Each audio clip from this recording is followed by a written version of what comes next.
నిన్న వీడియో పెట్టిన రాజు చాలా మంది అయితే పార్ట్ 2 కోసం వెయిట్ చేస్తుంటారు నాకు తెలిసిన కాడికి.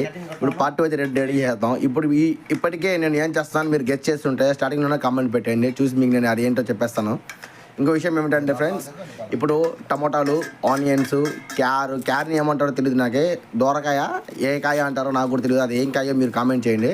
ఏదో ఉల్లిపాయ సన్నగా కట్ చేసుకోవాలి, మొత్తము 4 ఐటమ్స్ కూడాను సన్నగా కట్ చేసుకొనేసి ఇంకా దాన్ని మొత్తం ఒక ప్లేట్ తీసుకోవాలి. దాంతోపాటు నేను ఇంకొక డిష్ కూడా తీసుకున్నాను, జంజీరాకు అంటారు. ఇక్కడ కోవిట్లో బిర్యానీ హోటల్కి వెళ్తే మనము జంజీరాకు ఇస్తారు, అవి కూడా అయితే నేను కట్టింగ్ చేసుకుని వేసినాను సన్నగా. అవి చూడండి ఒకసారి ఎలా ఉంది ఆకు.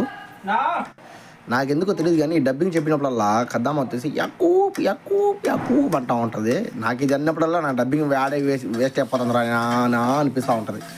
వీడికి వినపడదు చౌటు, ఏమే నాకేమో మెంటలు. నలుగురు ఉంటే ఇక్కడ 4 లోకాలు ఉంటారు ఇక్కడ. అయితే ఇప్పుడైతే మనం ఈ మొత్తం రెడీ చేసుకున్నాం కదా, నిమ్మకాయల నుంచి గింజలు తీసుకున్నాం. ఎందుకంటే ఒకటి వచ్చేసి కొత్తిమీర, ఆ జంజీరాకు చెప్పా కదా క్లీన్ చేసిపోయాడు, ఇదే జంజీరాకు కొత్తిమీర 2 మొత్తం మిక్స్ చేసాను నేనైతే. మిక్స్ చేసి అయితే రెడీ చేసినాను చూడండి. మొత్తం ఇప్పుడు ఇవన్నీ తీసుకొని ఒక ప్లేట్లోకి అయితే తీసుకోవాలి మనం. ఎందుకంటే నేను బై మిస్టేక్గా నేను వెతికెళ్ళేసి దాంట్లో వేసేసి హాట్ బాక్స్ నుంచి మనం ప్లేట్లో తొడుకున్నా. ఇప్పుడు ఇవన్నీ కట్ చేసుకోవాలి. ఒకటైతే జారి పడిపోయింది కానీ కింద పడలేదు.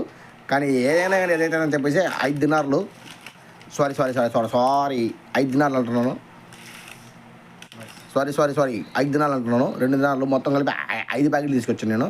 ఇవన్నీ అయితే ఇప్పుడు మొత్తం నీట్గా వేసుకోవాలి. ఆ కొత్తిమీర మాత్రం నేను సగమే వేసుకున్నాను, ఎందుకంటే తర్వాత మనకి షోయింగ్ కావాలి కదా మీకు చూపించడానికి, అందుకనేసి. ఇప్పుడు చూడండి నేనైతే నాకు తగినంత సాల్ట్ అయితే వేసుకోవాలి. ఇప్పుడు సాల్ట్ చూస్తున్నారా ఎంత ఉందో, అదే సాల్ట్ ఎక్కువ అవసరం, ఎందుకంటే దాంట్లో కారం ఉంటుంది. డబ్బింగ్ చెప్పినప్పుడల్లా ఎవడో కూడా వచ్చి వాగుతూ ఉంటాడు అని చెప్పేసి మా రూమ్లో ఉండేవాళ్ళు ఈపీ వాళ్ళు. ఇంకా మొత్తానికి అయితే దీనిలో కారము సాల్ట్ ఎక్కువగానే ఉంటుంది, ఎందుకంటే మనం లైట్గా వేసుకోవాలి. ఇంక పెరుగు అయితే ఒకరికైతే బాగా గడ్డ పడిపోయింది ఫ్రెండ్స్. నాకైతే చాలా బాధ అయితే వేసేసింది, వాడికి ఏంద్రా బాబు ఇంత గడ్డగా పడిందని చెప్పేసి. కానీ ఆ ప్లేట్ నాకే వస్తాను కనుక, కానీ నాకు మాత్రం రాకుండా పోయింది. ఇంకా ఇంకేన్ని కాదని చెప్పేసి పెరుగులో కొంచెం వాటర్ అయితే కలిపేసి ఇంకా 3 ప్లేట్లు అయితే రెడీ చేసినాను. అదిగోండి ఈ సెకండ్ టైం వేసేసి చూడండి కొంచెం వాటర్ ఉంటుంది, ఎందుకంటే దాని వాటర్ కలిపేసాను నేను. ఎందుకంటే మనకు కక్కుడు ఎక్కువ, కానీ ఏం లాభం, రేపు చూస్తే ఫ్రిడ్జ్లో పెట్టిన పెరుగు పొద్దునకైతే మాయమైపోయింది.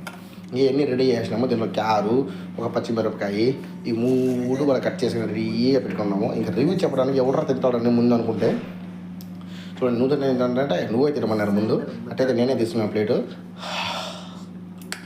బా ఏముండదు ఫ్రెండ్స్, టేస్ట్ అయితే అదిరిపోయింది, అంతే తగ్గదేలా.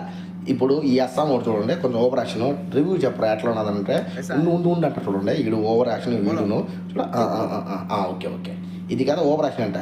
పాపం వీడి రివ్యూ వచ్చేతలకి వీడు సరసర తినాలనుకున్నాడు, సగం కింద సగం పైన